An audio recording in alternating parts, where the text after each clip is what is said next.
As a character, I mean, he's fascinating. He's obviously somebody whose life has encompassed, hence the girth, has encompassed many stages and many facets. And alas, we find him in sort of an obese, dilapidated state. He's a knight.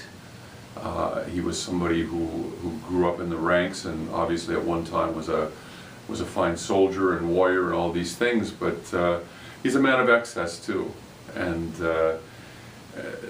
that all comes together, I think, to be a very, I think, touching, comic human being. He talks of past glories, and there's a regal, he's sort of a regal Slav, I guess, in a sense. Yeah.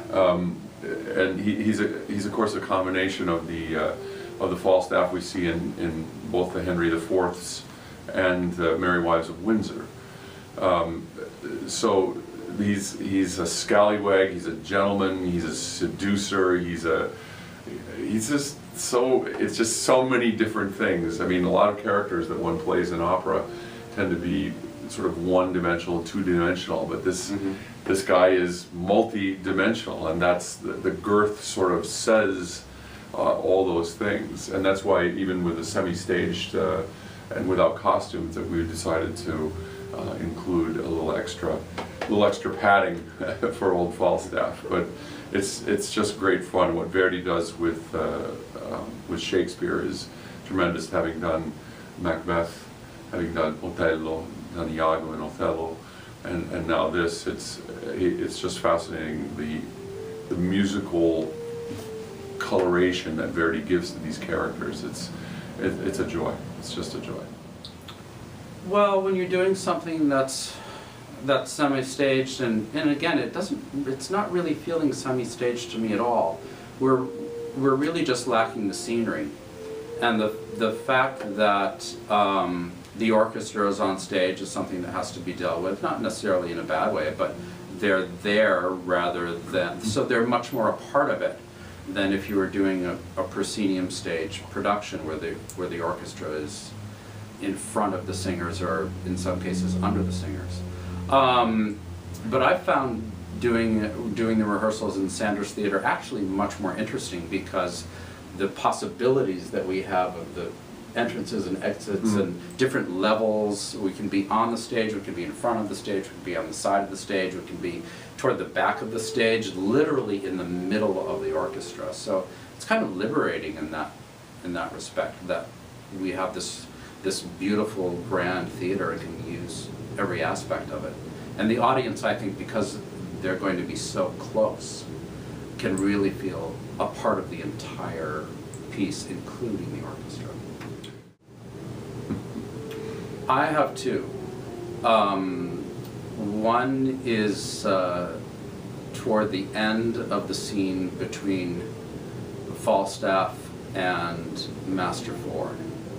And it's when Falstaff tells Master Ford that he's going to have an assignation with, Falstaff doesn't know that it's Master Ford. He's made up a name. He's called himself Mr. Brooke. And Ford has come sort of in disguise to find out really what's happening between Falstaff and his wife. And the moment when Falstaff says that the assignation is going to happen between 2 and 3 that afternoon, and Ford's realization that it's really going to happen and that it's been narrowed down to a very specific hour, and the juxtaposition of how excited Falstaff is at that moment, and the realization that Ford has that Falstaff is going to be in his home with his wife, I find very moving. And the other favorite moment that I have is when you re-enter after they dump you in the river out of the basket.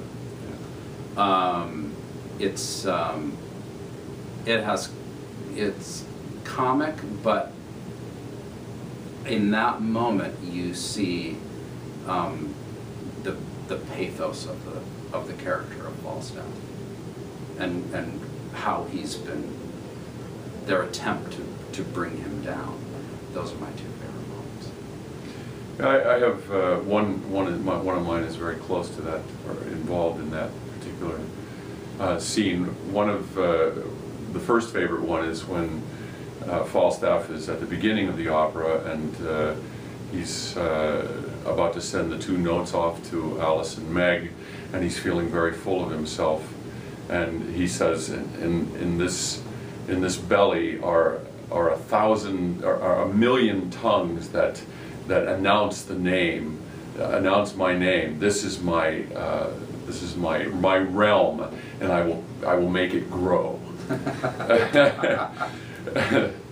Questo è il mio regno, lo ingrandirò.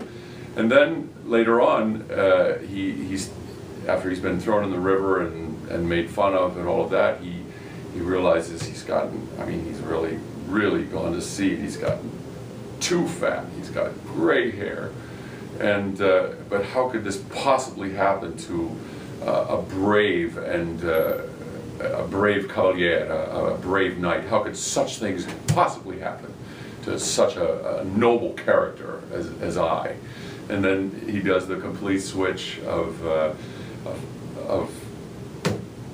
no, I really kind of deserve this, because I'm really, in truth, it's a moment of truth. Yeah. It's a great moment of truth. Yeah. Self-realization. He bounces back very quickly, however, into his sort of phantasaical world that everybody wants him and loves him because of his girth. Those are my two big favorites. Yeah.